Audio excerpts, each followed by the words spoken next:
Bismillahirrahmanirrahim. Assalamualaikum warahmatullahi wabarakatuh. Teman-teman sekalian, sahabat Dima dimanapun Anda berada, hari ini kita bertemu lagi pada channel Belajar Bersama Dima. Kita akan melanjutkan pembahasan kita masih seputar KDRT. Kali ini kita akan membahas tentang ketidakmampuan mengelola emosi sebagai salah satu faktor penyebab terjadinya KDRT. Baik teman-teman, sebelum kita mulai, seperti biasa, silakan menekan like, subscribe, dan nyalakan lonceng notifikasi, serta jangan lupa bagikan video ini seluas-luasnya kepada orang lain, agar semakin banyak orang yang bisa belajar dan mendapatkan manfaatnya. Teman-teman sekalian, setiap manusia sejatinya secara alami pasti memiliki yang namanya ego. Ego adalah bagian yang tak terpisahkan dari kepribadian manusia, bahkan merupakan bagian dari identitas manusia itu sendiri. Ego biasanya fokus pada kepentingan mengutamakan diri sendiri dan membenarkan diri sendiri. Sejak lahir, secara alamiah, manusia sudah memiliki ego di dalam dirinya. Tidak ada manusia yang tidak punya ego. Semua orang pasti memiliki ego. Ego tidak bisa dihindari dan dimusnahkan, tapi dia bisa dikelola dan dikendalikan dengan baik sehingga akan berdampak terhadap keberhasilan seseorang dalam membangun hubungan dengan orang lain. Hubungan ego dengan emosi. Ego dan emosi bagaikan dua sisi mata uang logam yang sangat erat kaitannya. Jika seseorang mampu mengontrol dan mengendalikan egonya dengan baik ketika berhubungan dengan orang lain, maka orang tersebut cenderung memiliki emosi yang positif, seperti rasa cinta, kasih sayang, menghargai, menghormati, dan perasaan-perasaan positif lainnya, sehingga mengakibatkan adanya penerimaan dari orang lain.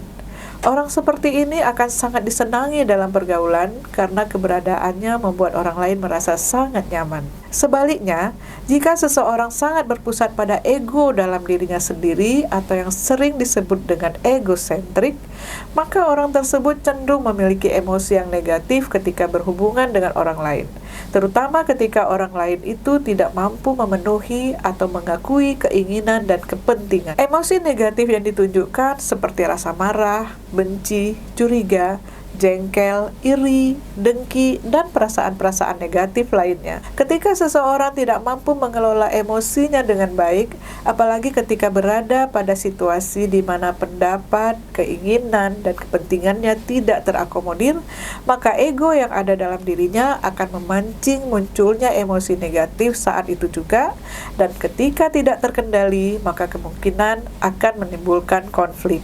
Hal ini sering sekali terjadi di dalam rumah tangga.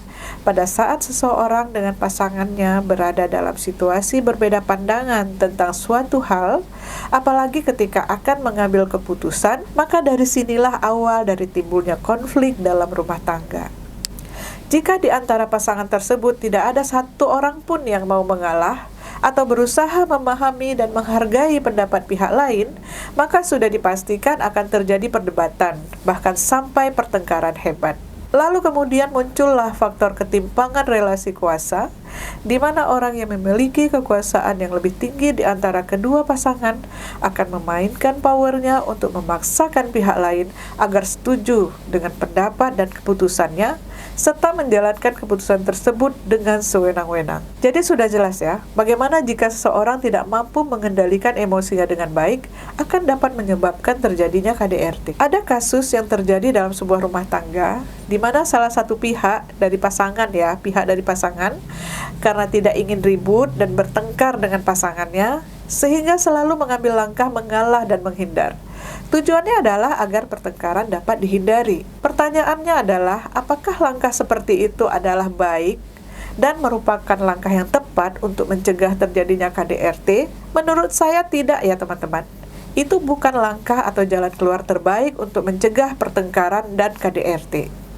Karena jika cara seperti itu dilakukan, maka pihak yang selalu memilih untuk mengalah, meskipun maksudnya baik, tapi pada satu saat dia akan berada pada titik di mana dia akan merasa lelah karena harus mengikuti aturan, kesepakatan, keputusan yang membuatnya sama sekali tidak nyaman sehingga akan membuat dirinya menderita. Suatu saat nanti ketika rasa lelah tersebut telah sampai pada puncaknya, maka pasti emosinya akan meledak dan memuntahkan semua tekanan yang dia rasakan. Ada juga yang emosinya tidak sampai meledak dalam bentuk perlawanan, tetapi menekan ke dalam dirinya. Orang ini biasanya akan mengalami psikosomatis, yaitu dia sering merasakan sakit di bagian-bagian fisik tertentu, namun ketika dicek secara medis, dia baik-baik saja. Maka artinya orang ini telah mengalami tekanan secara psikologis, dan ini termasuk salah satu jenis KDRT, yaitu kekerasan secara psikologis. Ada juga kejadiannya seperti ini, teman-teman.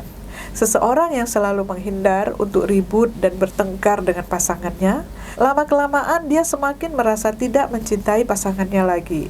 Dia benci dengan suasana rumah dan tidak nyaman berada di dekat pasangannya. Dan ketika bertemu dengan orang lain di luar yang membuatnya merasa lebih nyaman, maka terjadilah perselingkuhan. Tapi tentu saja tidak semua kasus perselingkuhan seperti ini ya. Karena ada banyak kasus perselingkuhan terjadi bukan karena hubungannya dengan pasangan sah tidak harmonis, tapi ada faktor-faktor lain yang menjadi penyebab hal itu terjadi. Suatu saat nanti kita akan bahas ini secara khusus. Jadi teman-teman, kesimpulannya adalah setiap orang pasti punya ego dan pasti punya emosi. Ego dan emosi tidak selamanya bermakna atau memberikan dampak yang negatif. Tetapi jika keduanya dapat dikelola, dikontrol, dan dikendalikan dengan baik serta bijaksana, maka keduanya akan menjadi suatu kekuatan yang dibutuhkan untuk menguatkan dan mempererat hubungan antar manusia, terutama orang-orang yang berada dalam lingkup satu rumah tangga. Bayangkan jika semua orang dalam lingkup suatu rumah tangga memiliki kepribadian yang baik, yang selalu dapat mengelola ego dan emosinya dengan baik serta bijaksana, pastilah rumah tangga tersebut akan terasa aman, nyaman, damai, dan tentram bagi siapapun yang berada di sana, sehingga akan lebih mudah untuk bahagia. Kondisi ini bukan tergantung dari seberapa banyak uang yang mereka miliki, tetapi seberapa besar mereka mau belajar dan membuka diri untuk menyadari bahwa setiap orang harus dapat saling menghormati dan menghargai dan mengakui keberadaannya masing-masing. Jika setiap keinginan mendapat penghargaan dan penghormatan dari pihak lain, maka akan muncul sikap saling kompromi untuk sama-sama berusaha menciptakan kehidupan rumah tangga yang sehat, sejahtera, dan bahagia. Demikian teman-teman pembahasan kita kali ini. Semoga pelajarannya bermanfaat. Dan jangan lupa saksikan video saya yang berikutnya, karena merupakan pembahasan lanjutan yang pasti akan memberikan banyak informasi dan pembelajaran yang sangat penting. Jika ada yang ingin ditanyakan dan dikomentari, silakan mengisi kolom komentar yang ada, agar pembelajarannya bisa lebih banyak lagi. Sekian dulu dari saya, lebih dan kurang saya mohon maaf. Saya akhiri dengan wabillahi taufiq wal hidayah. Assalamualaikum warahmatullahi wabarakatuh.